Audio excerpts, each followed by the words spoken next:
It's your money, your tax dollars. But the 2 News investigators found what lawmakers call a costly flaw. People, when they hear about this, are just absolutely shocked. Vacant land sitting for year after year, owned by the state, all while bills to maintain it stack up. And then there's the empty state-owned buildings collecting dust.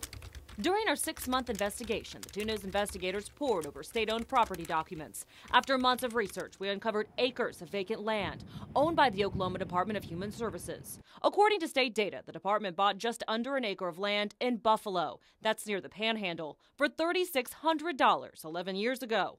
And it's still an empty field. That's not all.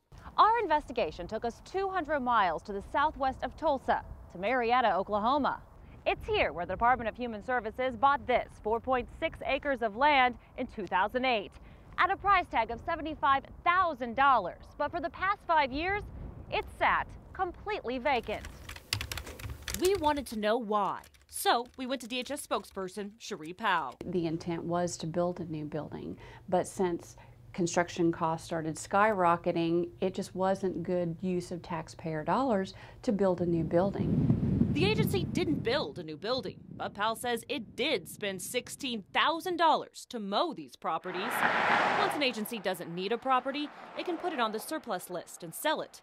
Powell thought the parcels had been put on the list years ago, until the 2 News investigators told her otherwise. In fact, DHS tells the 2 News investigators the properties were added to the surplus list immediately after we interviewed them. We took what we uncovered to State Representative Jason Murphy. And certainly buying a piece of property and letting it sit for year after year is very bad decision making. And it's not just vacant land, it's also vacant buildings, what the state calls underutilized properties. Like this one. It used to be a National Guard armory. Now it's used for storage. It's valued at $2 million. Well, it may not be costing the taxpayers any money to keep it closed. In these tight times, lawmakers want to know why we're not selling them. If they're underutilized properties, they need to be liquidated, they need to be privatized, put back in the free market, and then the revenues from that liquidation needs to be used to better take care of the assets we do have. And there's more. The 2 News investigators found that many of the buildings on the list are at least 100 years old, and it would be expensive to tear those buildings down.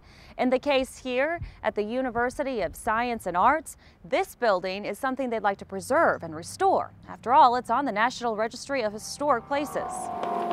The president of the university says he plans to open 2 vacant buildings soon, but a third, valued at $200,000, may remain closed. There has been pretty severe limits in terms of capital investment. The plan now is to create a central place where all state buildings are tracked instead of having each agency track its own property. The state is managing its real estate in 163 different ways. The House Speaker and Murphy say they hope to go from 163 ways to 1. Now that we know the problem, and thanks to your reporting, and we know even more, we can start to talk about the solution. Murphy's goal? To put empty buildings on the market and to keep land from sitting vacant for a decade or more. Marla Carter, 2 News works for you.